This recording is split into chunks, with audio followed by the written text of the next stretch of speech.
महायुतीत विधान परिषद निवडणुकीच्या जागा वाटपावरून रस्सीखेच सुरू असल्याचं बोललं जात आहे।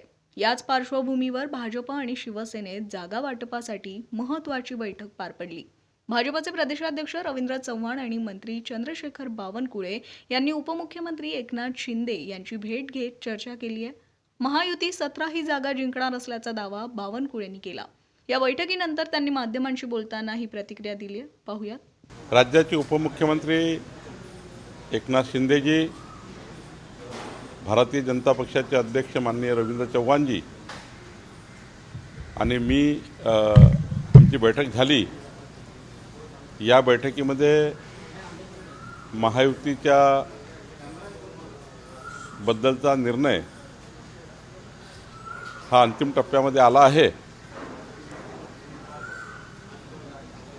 यावर शिक्कामोर्तब माननीय मुख्यमंत्री देवेंद्र फडणवीसजी, एकनाथ शिंदेजी, सुनेत्रा पवारजी बसून करतील। परवा मी राष्ट्रवादीच्याही नेत्यांशी चर्चा केली। त्या बैठकीला सुनेत्रा पवारजी, पार्थ पवारजी, छगन भुजबळजी, सुनील तटकरजी आम्ही सर्व होतो। त्या बैठकीतही महायुतीबद्दल चर्चा झाली आणि राष्ट्रवादी काँग्रेससुद्धा यामध्ये महायुतीमध्ये समाविष्ट असणार आहे आणि त्यामुळं विधान परिषदेच्या जागा या महायुतीमध्येच लढल्या जाणार आणि मला विश्वास आहे की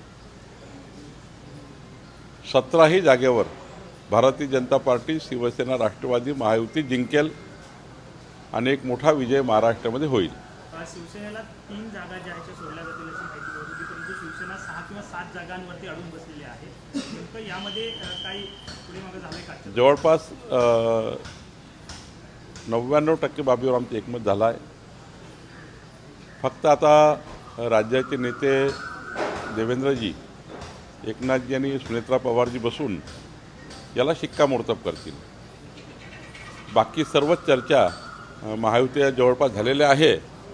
1-2 विषय राहिलेले आहेत, ते माननीय मुख्यमंत्री अंतिम निर्णय करतील। काही जागांची आदलाबदल होईल का? कारण यापूर्वी रायगडमध्ये जर उदाहरण घेतलं तर अनिकेत तटकरे राष्ट्रवादीचे होते, पण आता संख्याबळ पाहिलं तर शिवसेना आणि भाजपची संख्याबळ जास्त। साधारण महायुतीमध्ये अशी चर्चा असतं की चर्चा होताना किंवा फॉर्म्युला ठरताना सीटिंगवर आपण जास्त विचार करतो की ज्याची सीटिंग आहे त्याला द्यावी आणि मग ज्या ठिकाणी बाकी सीट्स आहे त्या ठिकाणी हा विचार करतो की संख्याबळ कुणात जास्त आहे त्याचा विचार आपण करतो। त्यामुळं साधारणतः सर्वांनाच हे मान्य होईल, विधानसभेच्या वेळी, लोकसभेच्या वेळी ह्याच त्या ठिकाणी मोठ्या प्रमाणावर आम्ही चर्चा करताना हाच फॉर्म्युला त्या ठिकाणी होता। पण आमच्या अध्यक्षांनी रवींद्र चव्हाणजींनी यामध्ये आज युतीची चर्चा अंतिमकडे नेलेली आहे। मला वाटतं की आता शेवटचा टप्पा फक्त आता मुख्यमंत्री देवेंद्र फडणवीसजीकडे बैठकीत पूर्ण होईल। सर, आता गावकऱ्यांना जे आहे ते मिळणार मोफत मिळकत पत्रिका जी आहे ती मिळणार आहे स्वामित्व योजनेच्या अंतर्गत, हे नेमका निर्णय का? केंद्र राज्याने ठरवलं आहे गावठाणातील घरांची मोजणी करायची, त्यांना सनद द्यायची आणि प्रत्येक घराचं भूमी अभिलेख करून त्या सर्व घरांचं नमुना 8मध्ये नोंद घ्यायची। गावठाणाबाहेर जे रहिवासी क्षेत्र आहे त्या भागातल्या सुद्धा घरांना त्यांची मोजणी करायची आणि मोजणी करून त्यांनाही नमुना 8मध्ये समाविष्ट करायचं असा निर्णय मी आणि जयकुमार गोरेजी ग्रामविकास मंत्र्यांनी केला आहे। एक महत्त्वाचा निर्णय जो अनेक वर्षे या निर्णयाची ग्रामीण भागातले लोक वाट बघायचे की आम्हाला नमुना 8 किंवा म्हणजे नमुना 8 म्हणजे स्वामित्व, आणि त्यामुळं लवकरच आम्ही ह्या ठिकाणी पुढे जातो आहे। या राज्याला जे आम्ही महायुती म्हणून वचन दिलं होतं, जो संकल्प दिला होता, संकल्पनामा दिला होता की राज्यातल्या सर्व घरांचं स्वामित्व, प्रॉपर्टी कार्ड त्यांना देऊ, त्या दृष्टीने हे पाऊल आहे। तसंच महानगरपालिकेमध्ये जी गावे समाविष्ट झाली आहे त्यांनासुद्धा आता त्यांची जमाबंदी आयुक्त मोजणी करणार आहे। त्यांची मोजणी करून त्यांनाही प्रॉपर्टी कार्ड देण्याचा विचार महाराष्ट्र सरकार करता आहे। खरं तर एक मोठा निर्णय आहे, पण निर्णयाचा आता अंतिम झाला आहे, लवकरच त्याची सुरुवात होईल। पेट्रोल आणि डिझेलच्या बाबतीत सगळीकडे शॉर्टेज आणि ठिकाणी मुद्दामून साठा केला जातो, तिथे कारवाई कारवाईचे आदेश कलेक्टरांना दिलेत का?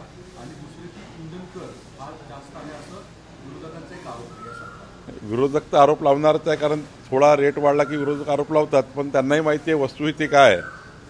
खाजगीमध्ये तेही मान्य करतात की या परिस्थितीमध्ये आपण सर्वांनीच एकमत केलं पाहिजे, सर्वांनीच या अशा परिस्थितीमध्ये भांडू नये. पण आता पार्टी म्हणून त्यांना भूमिका घ्यावी लागते. पण ही गोष्ट खरी आहे की काही साठेबाजी करणारे लोक आहेत, त्यांच्यावर कडक कारवाई करण्याचे आदेश मुख्यमंत्र्यांनी दिले आहे. या ठिकाणी काही ठिकाणी शेतकऱ्यांना त्यांना जे शेतामध्ये डिझेल लागतं तोही थोडा अनेक जिल्ह्यामध्ये प्रश्न निर्माण झाला आहे.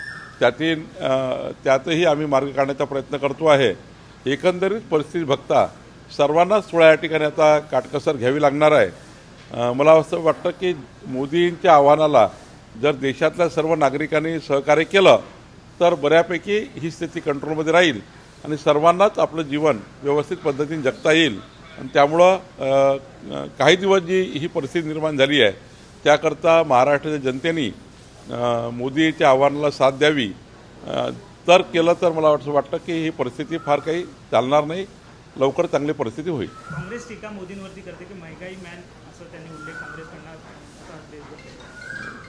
महंगाई मॅन कोण होते या देशामध्ये यापूर्वीच या देशाने बघितलेलं आहे, त्यामुळे याच्यावर जास्त बोलायचं नाही आहे. एवढंच सांगायचं आहे की प्रधानमंत्री मोदीजींनी केलेलं आव्हान हे राष्ट्रहिताकरता आहे, देशहिताकरता आहे, महाराष्ट्राच्या हिताकरता आहे. सर्वांनीच पाळलं तर महाराष्ट्र आणि देश हा त्या ठिकाणी मजबूतीने पुढे जाईल.